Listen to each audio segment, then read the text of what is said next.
안녕하세요. 오늘은 여러분 주방에 아마 하나쯤은 있을 바로 올리브유에 대해 좀 깊이 파고들어 볼까 합니다. 네, 안녕하세요. 이게 그냥 뭐 좋다더라 하는 수준이 아니라요. 32년 경력의 내과 전문의 박밀란 선생님의 경험과 조언이 담긴 자료를 저희가 좀 살펴봤거든요. 맞습니다. 그래서 그 숨겨진 효능, 그리고 더 중요한 건 제대로 활용하는 법, 이걸 알아보려고 해요. 그렇죠. 어떻게 먹느냐가 중요하죠? 네, 뭐 혈관 청소부 역할부터 염증 완화, 심지어 뇌 건강, 소화 개선까지 정말 다양하더라고요. 이 자료가 알려주는 핵심들을 오늘 한번 제대로 파헤쳐 보겠습니다. 준비되셨죠? 네, 오늘 저희가 살펴볼 내용의 핵심은 뭐랄까, 올리브유를 그냥 먹는다는 사실 자체보다도요. 어떤 종류를 또 어떻게, 언제, 그리고 무엇과 함께 먹느냐. 이게 정말 중요하거든요. 방법에 따라 다르다. 네, 그 결과가 정말 천차만별로 달라질 수 있다는 점입니다. 이 자료가 바로 그 방법에 주목하고 있어요. 그래서 아주 흥미로운 실제 사례들을 통해서 그 효과, 원리를 구체적으로 들여다볼 예정입니다. 좋습니다. 그럼 바로 한번 시작해 볼까요?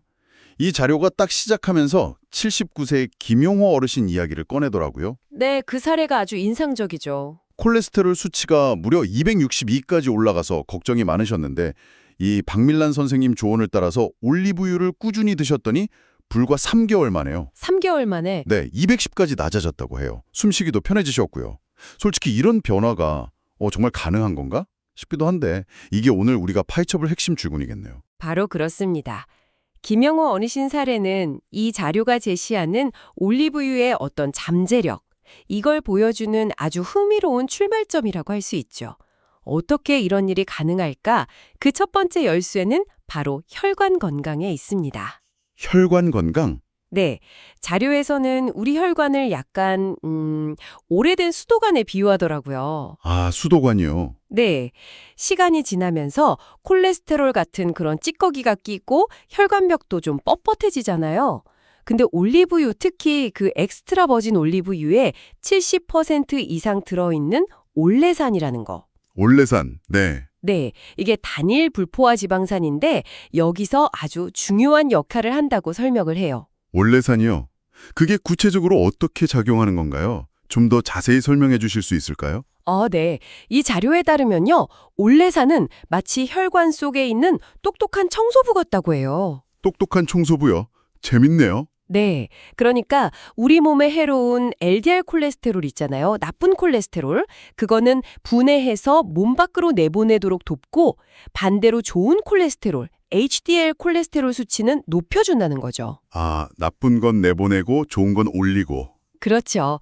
게다가 혈관벽 자체를 좀 부드럽고 탄력 있게 만들어서 혈액순환이 더 원활해지도록 돕는다고 합니다.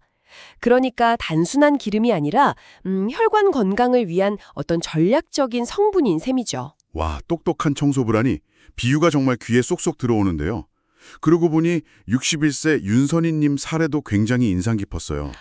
네, 그분 사례도 있었죠. 조금만 걸어도 숨이 차고 가슴이 답답해졌다는데 올리브유 섭취 3개월 후에 병원 5층 계단도 거뜬히 오르신다는 거예요. 대단하죠. 그리고 혈관 나이가 65세에서 58세로 무려 7년이나 젊어졌다는 결과는 이건 정말 놀랍습니다. 이 자료가 이런 사례들을 통해서 올레산의 효과를 좀 뒷받침하고 있는 거군요. 네, 맞습니다. 혈관 건강 개선 효과는 이 자료가 강조하는 여러 효능 중 하나고요. 또 다음으로 주목하는 게 바로 염증 감소 효과입니다. 염증 감소요? 네. 사실 나이가 들면서 많은 분들이 관절 통증이라든지 아침에 일어났을 때 몸이 뻣뻣한 증상 이런 거 겪으시잖아요. 맞아요. 저도 아침에 네. 이 자료는 그 주된 원인 중 하나로 만성 염증을 지목하고 있어요. 그렇죠. 그런데 올리브유가 염증에도 도움이 된다는 건가요? 그건 좀 의외인데요. 그렇습니다.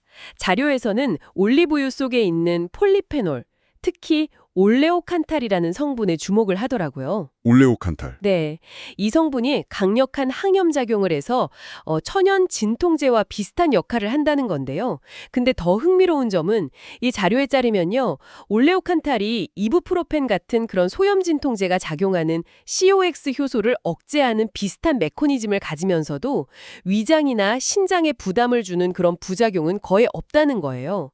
와, 오히려 위를 보호하는 효과까지 기대할 수 있다고 주장을 하더라고요. 아니 일반 진통제랑 달리 속쓰림 걱정 없이 염증을 줄일 수 있다니 이건 정말 큰 장점이네요. 그렇죠. 그래서 그 관절염으로 고생하시던 78세 박정호 어르신 사례가 나오는군요. 10년 동안 아침마다 손가락이 뻣뻣해서 숟가락 잡기도 힘드셨는데 올리브유를 3개월 드시고 나서 손가락이 부드러워져서 젓가락질은 물론이고 손주랑 공놀이까지 가능해지셨다는 이야기. 이건 정말 감동적이기까지 합니다. 입니다. 뇌 건강 중요하죠. 혹시 우리 뇌의 약 60%가 지방으로 이루어져 있다는 사실 알고 계셨어요? 60%나요? 그건 몰랐네요. 정말요? 네. 이 자료는 바로 이 점을 강조하면서 뇌 건강을 위해서는 좋은 지방을 섭취하는 것이 필수적이라고 말합니다. 뇌에 좋은 지방이 필요하다. 그럼 올리브유의 어떤 성분이 뇌에 좋은 건가요? 자료에 따르면요. 올리브유에 풍부한 비타민 E하고 아까 말한 오메가 날씨 지방산 즉 올레산이죠. 아, 원래산. 또 나오네요. 네, 이게 핵심 역할을 한다고 합니다. 이 성분들이 뇌세포를 외부 손상으로부터 보호하는 막을 좀 튼튼하게 만들고요. 뇌 안의 염증 반응을 줄여주고 또 마치 청소부처럼 뇌에 쌓이는 해로운 단백질 찌꺼기 있잖아요. 뭐 아밀로이드 플라크 같은 거. 네네. 그런 걸 제거하는 데 도움을 줄 수 있다는 거죠. 듣고 보니까 그 지중해식 식단을 하는 지역 사람들 치매 발병률이 상대적으로 낮다는 연구 결과들, 그게 딱 떠오르네요. 그 식단의 핵심 중 하나가 올리브유잖아요. 맞습니다. 정확해요. 그럼 84세 정명자 어르신 사례도 이거랑 관련이 있겠군요. 5년간 관찰했는데 주변 친구분들이랑 달리 전화번호나 손주 생일 같은 세세한 것들을 잘 기억하시고 인지기능 검사에서도 70대 초반 수준을 유지하셨다. 그 비결이 매일 아침 챙겨 드신 올리브유 한 숟갈이었다니 정말 흥미로운데요. 네. 그리고 네 번째 효능으로는 소화 개선을 꼽습니다. 아, 소화. 이것도 나이 들면 정말 문제죠. 그렇죠. 소화액 분비도 줄고 장 운동도 느려져서 소화불량이나 가스, 특히 변비로 고생하시는 분들이 정말 많죠. 맞아요. 이 자료는 올리브유가 세 가지 방식으로 이 소화 시스템을 도울 수 있다고 설명합니다. 세 가지 방식이요. 어떤 것들인가요? 첫째는 올리브유가 위벽하고 장벽을 부드럽게 코팅을 해준대요. 그래서 음식물이 좀 매끄럽게 이동하도록 돕는다는 거고요. 아, 윤활유처럼요? 그렇죠. 둘째는 지방 소화에 필수적인 담즙 분비를 촉진해서 좀 기름진 음식을 먹었을 때 더부룩함을 줄여줄 수 있다는 거. 그것도 좋네요. 그리고 셋째는 장의 연동 운동 자체를 활발하게 만들어서 배변 활동을 돕는다는 원리입니다. 아하, 윤활유 역할, 소화요소 분비 촉진, 장 운동 활성화 이렇게 세 가지군요. 그래서 그 20년 된 만성변비로 고생하셨던 69세 최미숙 어르신이 약 없이도 화장실에 가게 되셨다는 거군요. 네, 바로 그 사례죠. 일주일 만에 변화를 느끼고 한 달 후에는 매일 편안하게 화장실을 가시게 되었다니 와, 이거 변비로 고생하는 분들한테는 정말 희소식이겠네요. 그럼요. 소화가 잘 되니까 입맛도 돌고 안색까지 좋아지셨다는 건 뭐 덤이고요. 그렇죠. 부수적인 효과까지. 자, 이렇게 다양한 효능들을 제대로 누리려면 이제 어떤 올리브유를 선택하고 또 어떻게 보관해야 할지 이걸 알아야겠죠. 이 자료에서 가장 중요하게 강조하는 부분이 바로 선택이더라고요. 맞습니다. 자료의 핵심 권장사항은 딱 하나예요. 반드시 엑스트라 버진 등급을 선택하라는 겁니다. 엑스트라 버진. 왜죠? 왜냐하면 엑스트라 버진은 올리브를 처음 딱 압착해서 얻은 정제나 화학 처리를 전혀 거치지 않은 아주 순수한 오일이기 때문이에요. 아, 천물. 네, 그래서 올리브 본연의 맛과 향은 물론이고 우리가 앞에서 계속 이야기했던 올레산, 폴리페놀, 비타민 E 같은 건강 성분들이 가장 풍부하게 보존되어 있다고 설명을 하는 거죠. 그럼 엑스트라 버진 중에서도 뭘 보고 골라야 할까요?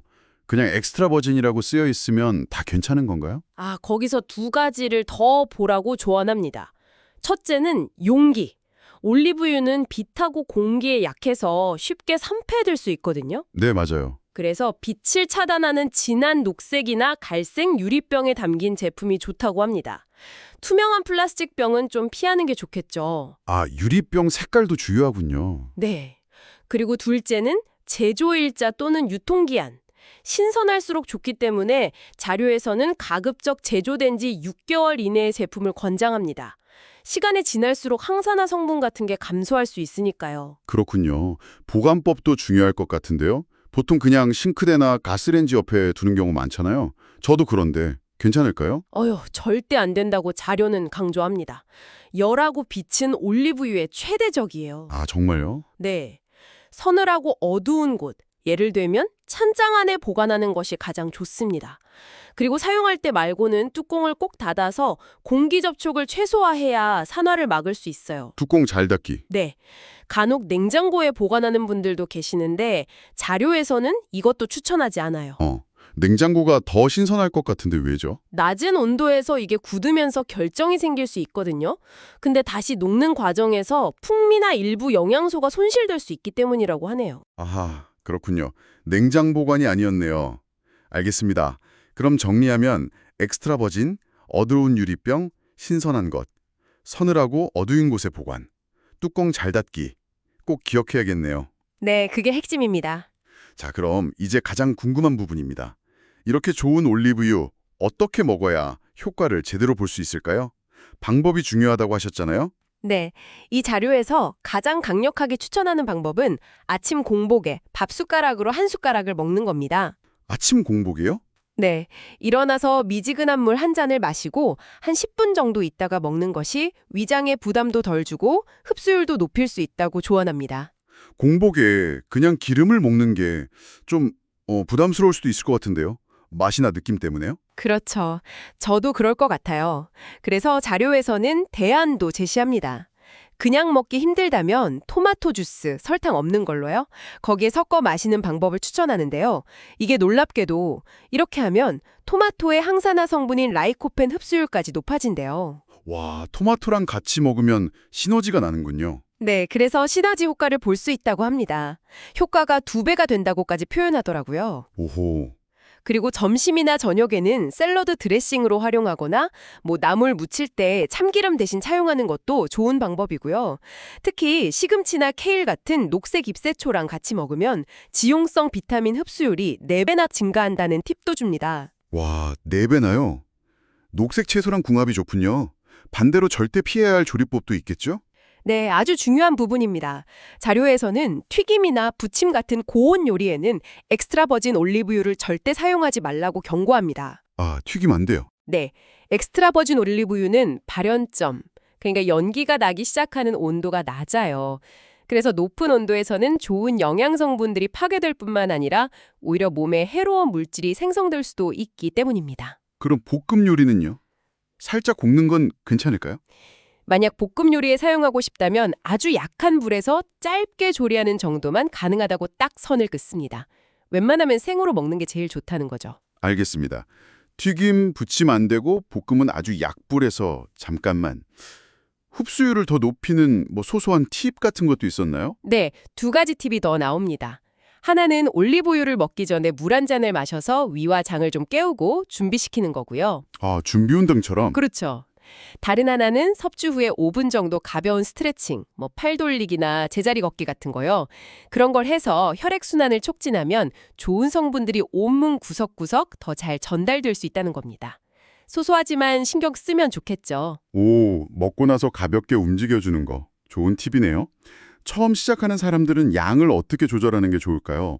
갑자기 한 숟가락은 좀 부담스러울 수도 있을 텐데요. 그래서 자료에서는 단계적인 접근법을 제안합니다. 몸이 좀 적응할 시간을 주자는 거죠. 네네. 우선 1주차에는 티스푼 하나 정도의 소량음을 시작합니다. 아주 조금이죠. 티스푼 하나. 네. 그리고 2주차에는 몸에 특별한 불편함이 없다면 밥숟가락 하나 정도로 늘려보고요. 네. 3주차 이후부터는 괜찮다면 하루에 밥숟가락 2숟가락까지 점진적으로 늘려볼 수 있다고 합니다. 하지만 하루 1, 2숟가락이 권장량이라는 걸 기억하고 너무 서두르지 않는 것이 중요하다고 강조합니다. 알겠습니다. 천천히 늘려가는 게 중요하군요. 자, 이제 올리브유 자체의 효능을 넘어서 어떤 음식과 함께 먹으면 효과가 더 좋아지는지, 이른바 황금조합 이야기도 있었죠. 이 부분이 저는 꽤 흥미로웠습니다. 네, 맞아요. 이 자료는 어떤 음식과 짝을 이루느냐에 따라서 올리브유의 특정 효능이 극대화될 수 있다고 설명을 하는데요. 오, 그래요? 네, 몇 가지 대표적인 조합을 살펴보면요. 우선 아까 잠깐 언급됐던 토마토와의 조합입니다. 네, 토마토 주스 얘기 나왔었죠. 네, 올리브유가 토마토의 강력한 항산화 성분 라이코펜 흡수율을 4배나 높여준다고 했잖아요. 그래서 전립선 건강이나 항암 효과를 기대할 때 특히 좋다고 합니다. 그 74세의 기철 어르신 사례도 들었죠. 이 조합으로 만든 샐러드를 드시고 야간요 횟수가 줄었다는. 아, 그런 구체적인 사례까지 또 다른 강력한 조합은 없나요? 마늘과의 조합도 강조합니다. 올리브유하고 마늘의 알리신 성분이 만나면 혈압 강화 효과의 시너지를 낸다고 하는데요. 마늘도 좋죠? 네, 70세 김명숙 어르신이 올리브유에 다진 마늘을 섞어서 꾸준히 드시고 혈압이 180에서 140으로 안정되었다는 이야기도 소개가 되고요. 와, 180에서 140이면 정말 많이 내려갔네요. 그렇죠. 그 외에도 견과류랑 같이 먹으면 오메가3랑 오메가9이 만나서 뇌 건강에 더 좋고, 레몬이랑 같이 먹으면 간 해독이나 변비 개선에 도움이 되고, 고구마는 베타카로틴 흡수를 높여서 눈 건강, 피부 노화 방지에 좋고, 삶은 계란은 지용성 비타민 흡수를 높이고 콜레스테롤 억제에도 도움을 준다고 합니다. 와, 정말 다양하네요. 토마토, 마늘, 견과류, 레몬, 고구마, 삶은 계란까지. 네, 결국 핵심은 어떻게 조합하느냐에 따라서 그 가치를 더 높일 수 있다는 거죠. 정말 그렇네요. 그런데 이렇게 좋은 올리브유도 분명히 주의해야 할 점이 있겠죠? 뭐든 과하면 안 좋으니까요. 물론입니다. 아무리 좋은 식품이라도 주의사항은 반드시 알아둬야 합니다. 이 자료에서도 몇 가지 중요한 점을 아주 명확하게 짚어주고 있어요. 어떤 점들을 주의해야 할까요? 첫째, 적정량 준수입니다. 하루에 1, 2숟가락, 그러니까 약 15에서 30ml 정도가 권장량이에요. 올리브유도 결국 기름이기 때문에 칼로리가 꽤 높거든요. 아, 칼로리. 네. 너무 많이 먹으면 체중이 늘 수도 있고 또 과량 섭취하면 설사를 유발할 수도 있습니다. 그렇군요. 둘째는요? 둘째, 특정 질환자는 주의가 필요합니다. 특히 담석이 있거나 담낭 관련 질환을 앓는 분들은 올리브유가 담즙 분비를 촉진하면서 통증을 유발할 수가 있어요. 그래서 반드시 의사랑 상의를 하셔야 하고요. 아, 담낭 질환자 중요하네요. 네.